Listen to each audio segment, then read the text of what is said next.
Mhm. Good evening and welcome back to Prime of Midlife. This is my second attempt at this because the first one I didn't hit the button properly. What can I say? The inflation rate, 9.1%.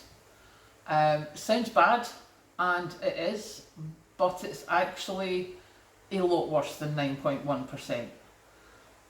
Because of the way the inflation rate is calculated, it's a balance between things that are going up and things that are going down, and this month food, etc., fuel has all gone up, and the reduction that is bringing the average down is on things like culture, recreation, because what's the first things we stopped doing? The increase in prices on food, on fuel, on electricity are huge, and I think that to look at it and go, oh, it's 9.1%, that's not as bad, it's not hit double digits yet.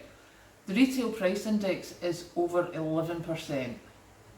So have a look at that one and just see. The BBC's got a graphic on saying pasta and couscous is 16.1% increase over a year. The comparison between May last year and May this year, May last year was the first time that inflation had been over 2% since 2018. So actually it was quite high in May last year. So comparing that to this year, if you compared this month to January last year, it would be a much, much bigger difference. So prep more. That's all I can say. This is not going away. It's not going away anytime soon. The figures that they're saying, oh, it's not too bad, load of rubbish. These figures are bad. These figures, the cost of food and things that we must buy, the reduction in costs and the inflation rate are, as I say, things like your recreation spending.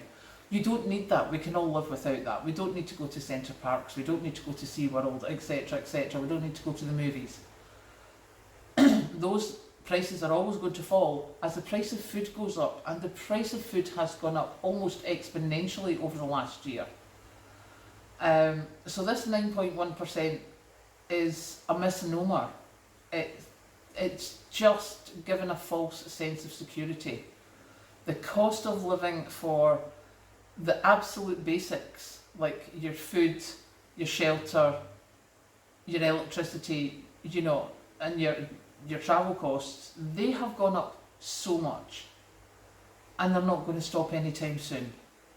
And with the government talking about let's not give public sectors a pay rise, we can't do a pay rise, that's all very well and good for them because they've got disposable income. There's many of us do not have disposable income anymore, or if we do, it's a fraction of what it was.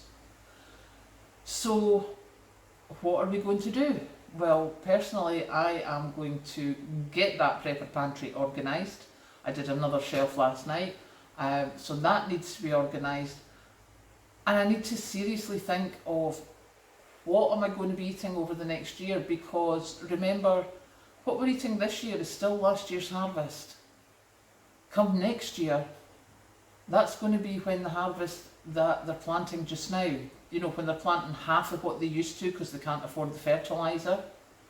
One of the biggest chicken farms in the west of Scotland has closed, family-run business that's been going for 100 years. It's not worth it for them anymore. They've closed.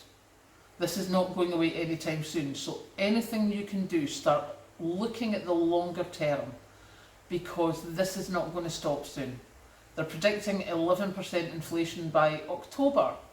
Now, I seem to remember them saying that, it'll be 10% by the end of the year. October's not the end of the year, so I'm presuming that they're looking at it going up even further by Christmas time. Start getting your Christmas stuff now, because by the time it gets to Christmas, it's all going to be more expensive. And I know this video is doom and gloom, and I know people will probably unsubscribe because I'm sitting here talking about inflation, etc. There is nothing more important if you are trying to prep. You have to know that these prices are not going to go down. You have to know that you're looking to prep sooner rather than later. And I have to sit with a notepad and get myself organised because it's freaking me out. So there you go. That is my talk about the inflation rate. It's nowhere near what they've said it is, and it's only going to get worse. So please do get your preps together. Start looking at what you're going to need, because as someone said in my comments, they eat beans maybe once a week and they realise to have a year's worth of food they need to find somewhere to store 52 tins of beans. It's not going to be easy. So yeah, let's get prepping, let's get organised. See you soon.